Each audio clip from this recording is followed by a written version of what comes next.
The Cardinal Onaikan Foundation for Peace has welcomed the 2022-2023 set of HAR Fellows to begin their journey to becoming peace ambassadors in their localities. The fellowship program, which brought together fellows from Nigeria and 10 other African countries, is meant to build the capacity of the fellow in the area of peace building and mediation. CTV's Tony Abba reports. It was an evening dedicated to the search for peace, dialogue and mediation using the strategy of Peace Fellowship Program. This time, the Cardinal Onaikan Foundation for Peace, COFP, has gathered peace actors and activists from Nigeria and 10 other African countries for her annual one-year fellowship program.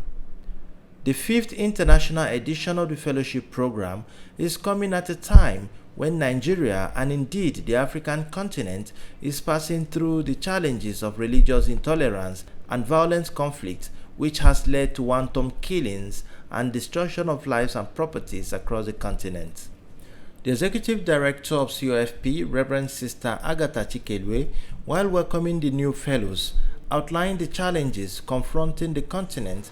The recent spate of high-level insecurity, insurgency, terrorism, banditry, kidnapping, trafficking of drugs and human persons, and gruesome killings on every side leaves every sane mind in the abyss of fear and hopelessness. We are convinced at COFP Foundation that it is time to do things in a different way. And we are proud to say that our fellowship program is one of the channels that we have explored over the years to drive this change.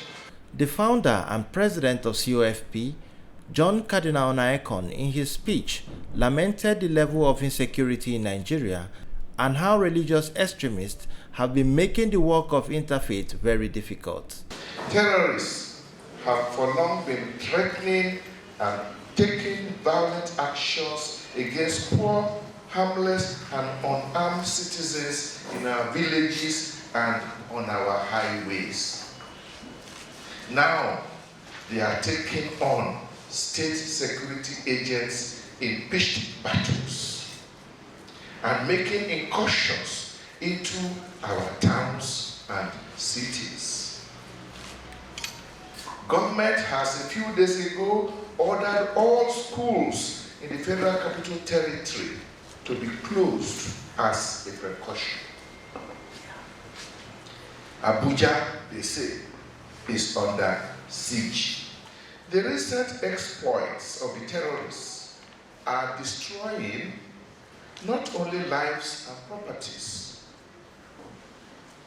As many of them have often claimed fraudulently to have an Islamic religious agenda, they are also putting great strains on the hard-fought peaceful relations we have been building up over the years between our different religious communities, especially Christians and Muslims. We thank God that the mainstream of the Islamic community in Nigeria has clearly and consistently dissociated itself from these criminal activities, no matter their religious claims. The United States Ambassador to Nigeria, Her Excellency Mary Beth Leonard, lending her voice to the call for peace, stated that there is no good war or bad peace. There was never a good war or a bad peace. Dialogue between people of different faiths, genders, socioeconomic status, geographic locations, and generations goes a long way to creating the necessary understanding to begin peace-building efforts. Building peace is hard work, and for people to put their hand up and say, I want to do it, is a statement in and of itself. So congratulations to all of you for taking that step forward. And hearing your biographies, clearly this is a path that's led many of you to this point in your lives, but on behalf of Canada, thank you very much. Those programs are vital, and they won't be successful if they're not accompanied by the very efforts that you all represent tonight. This is just so critical. It is a moment of joy and happiness in a world of obviously a fear, despair time, but you really are lights. You are lights and hope for our societies. I thank you for your passion and your commitment, and I really look forward to all the wonderful and great things that you're going to do in the coming years. The Unity Cultural Troupe presented a sensitization drama on the need for Nigerians to get their permanent voters card and vote during elections. When I don't get PVC, when I don't cause promotion, how your candidate won't use the win the elections? Reverend Father Boniface Nebo gave the vote of thanks. Special thanks to Almighty God indeed for the birth of this foundation, and very importantly, thanks to His Eminence, our Father, as always, John Cardinal Olaikon, for the inspiration and the dream. Please can we put our hands together for him? I am 62 years old. I knew when I was growing up the way I grew up.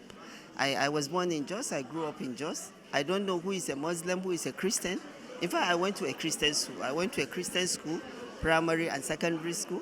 So at least to me, it pains me a lot to find that we cannot train our children the way our parents did.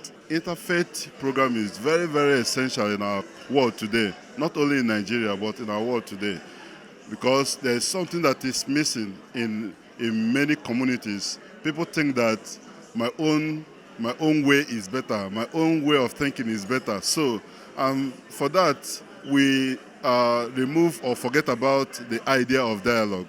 I applied for this program to be able to have more skill of bringing about peace and conflict resolution in my diocese and wherever I find myself. A lot of conflict, crisis everywhere, especially in my community, Borno State, where there are a lot of issue of insurgency, conflict there and there. That's the major reason that brought me here. In Abuja, Tony Abba, CTV News.